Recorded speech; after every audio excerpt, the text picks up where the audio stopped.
ओम नमः शिवाय। दोस्तों, आप सब कैसे हैं? शंकर भगवान की कृपया आप सब पे सदा ही बनी रहे।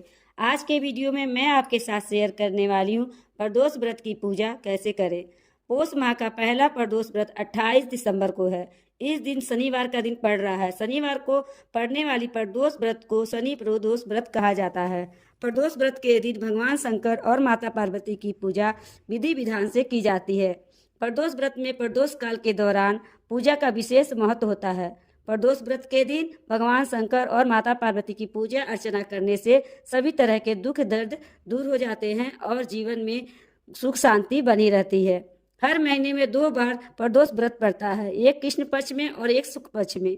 साल में 24 प्रदोष व्रत पड़ती है। सप्ताह के 7 दिन के प्रदोष व्रत का अपना अपना विशेष महत्व माना जाता है। प्रदोष व्रत करने से संतान सुख की प्राप्ति होती है। इस व्रत के करने से माता पार्वती और शंकर जी की कृपा व्यक्ति पर बनी रहती है।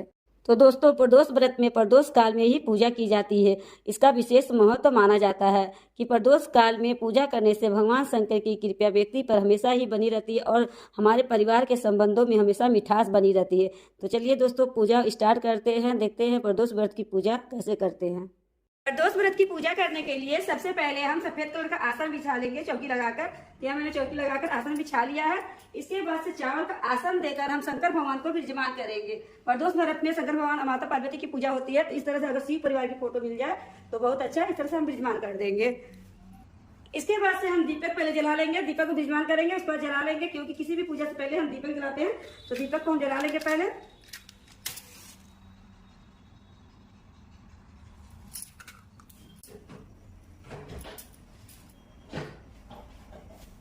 तो एक पात्र हम ले लेंगे, स्वास्तिक इस तरह से बना लेंगे। बनाने के बाद शिवलिंग का अभिषेक करेंगे, क्योंकि शिवलिंग का अभिषेक करना बहुत ही विशेष महत्व माना जाता है। पार्थिव शिवलिंग बना के भी जल अभिषेक कर सकते हैं। यहाँ पर मेरे पार्थिव की शिवलिंग नहीं बना पाई हूँ, छोटे से शिवलिंग है, उन्हीं का भी अभिषेक मैं कर रही हूँ। इस तरह से आप भी कर सकते हैं। अगर आपके घर में इस तरह से छोटा सा शिवलिंग है तो इसी का अभिषेक आप कर सकते हैं। तो अलग अलग चीजों से भी जब अभिषेक किया जाता है, जैसे कि दही से अभिषेक करते हैं सुख समृद्धि के प्राप्ति के लिए, कच्चे दूध से अभिषेक करते हैं संतान की प्राप्ति के लिए, गन्ने के जूस से हम अभिषेक करते हैं शंकर भगवान जी का, जिससे कि धन लक्ष्मी की प्राप्ति होती है। इससे अलग अलग तरीके से भी आप अभिषेक कर सकते हैं। यहाँ पर मैं कच्चे दूध से शंकर भगवान का अभिषेक कर रही हूँ। ओम नमः शिवाय, ओम नमः शिवाय का मंत्र जाप करते हुए अभिषेक करना है हमें। तो एक धारे में हमें अभिषेक करना है। तो अभिषेक हमने कर लिया है। अब इनका अंग पोषण हम करेंगे अच्छी तरह से। अगर आपके पार्थिव की शिवलिंग जी है तो उन्हें आपको अंग पोषण नहीं करना है, उन्हें साय के साथ विसर्जन हम कर देंगे। यहाँ पर मेरे धातु के हैं शिवलिंग, तो इसलिए मैं अंग पोषण कर रही हूँ। अच्छे से अंग पोषण करना है, कहीं भी दूध या दही ना लगा रहे। जिससे भी आप अभिषेक कर रहे हैं वो कहीं लगा ना रहे, इस तरह से हमें अंग पोषण करना है। तो यहाँ पर हमने अंग पोषण कर लिया है। इस जल को हम तुलसी के पौधे में छोड़ के और किसी भी अन्य पौधे में डाल सकते हैं।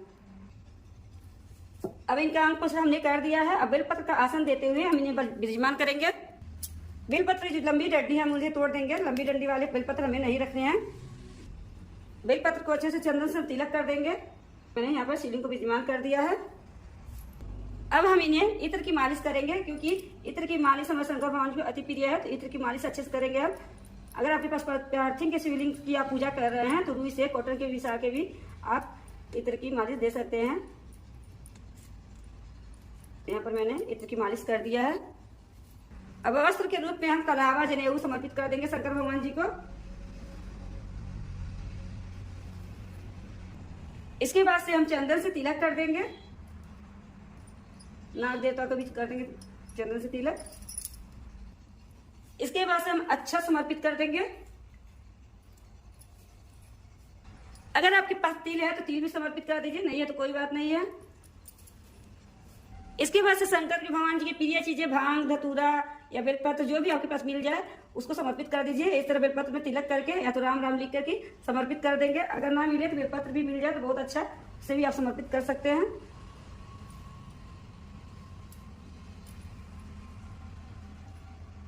यहाँ पर मैंने बेलपत्र समर्पित कर दिया है। और समीप पत्र मिल जाए तो बहुत अच्छा है। समीप पत्र कहा जाता है 108 बेलपत्र चढ़ाने के बराबर समीप पत्र चढ़ाने का फल हमें प्राप्त होता है। तो अगर समीप पत्र मिल जाए तो चढ़ा दीजिए इस तरह से। फूल आपको जो भी मिल जाए फूल चढ़ा दीजिए। अब इसके बाद से शंकर भगवान जी पूरे परिवार की पूजा हम करेंगे। सबसे पहले गणेश भगवान को तिलक कर देंगे, माता पार्वती को, शंकर भगवान जी को, कार्तिकेय जी को, सभी को हम तिलक कर देंगे। यहाँ पर दीपक प्रज्वलित हमने किया है, इन्हें भी तिलक कर देंगे। माता पार्वती और गणेश जी को लाल चंदन से तिलक कर देंगे। शंकर भगवान को लाल चंदन से हमें तिलक नहीं करना है।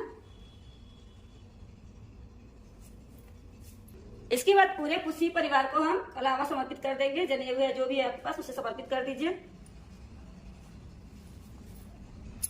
पूरे शिव परिवार जी को बेलपत्र हम समर्पित कर देंगे। ओम नमः शिवाय, ओम नमः शिवाय, ओम नमः शिवाय, ओम नमः शिवाय, ओम नमः शिवाय।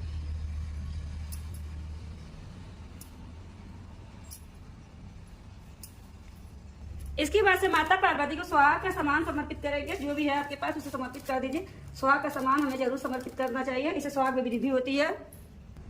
भोग इसके बाद से समर्पित कर देंगे। भोग में आपके पास जो भी है उसे समर्पित कर दीजिए। यहाँ मैंने कुछ ड्राई फ्रूट, मिश्री, दूध और कुछ ऋतु फल ले लिए हैं और जल है, उसे समर्पित कर दिया है। इस तरह से आप भी कर सकते हैं। अन्ना भी कुछ हो तो आप मिश्री का ही भोग समर्पित कर दीजिए, और वो भी ना हो तो आप पान के पत्ते में लौंग इलायची का भी भोग समर्पित कर सकते हैं। इसके बाद से मैं धूप दिखा दूंगी बहुत ही प्रेम पूर्वक।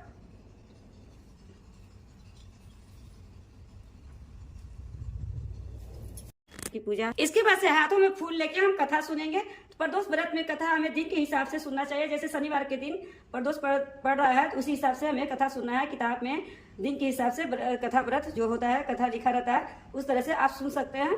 या तो आप मोबाइल से भी सुन सकते हैं, मोबाइल में दिन के हिसाब से कथा दिया रहता है, उस तरह से आप सुन सकते हैं। सुनने के बाद पूरे शिव परिवार के चरणों में हम फूल को समर्पित कर देंगे। इसके बाद से हम पूजा में जो भी गलती रहे उसके लिए क्षमा मांगेंगे और कुछ दक्षिणा समर्पित कर देंगे, क्योंकि पूजा में जो भी कमी रहेगी उसे हमें दक्षिणा हमारी पूजा करता है, तो दक्षिणा जरूर समर्पित कर देंगे। हाथ जोड़ के पूरे शिव परिवार से क्षमा याचना करेंगे। इस तरह से हमारी पूजा संपन्न होती है। तो दोस्तों यह थी प्रदोष व्रत की पूजा।